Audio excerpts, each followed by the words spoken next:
anjo esquisito. Grudou no pulso dele, vem do lado infinito. Agora tem poderes e com eles mais bonito é o Ben 10. Se acaso encontrá-lo, você vai se admirar. Diante dos seus olhos ele vai se transformar num ser alienígena que bota pra quebrar, é o Ben 10.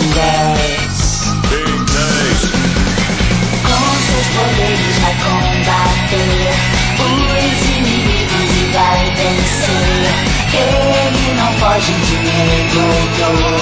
Moleque muito irado, seja onde for, é o Ben 10.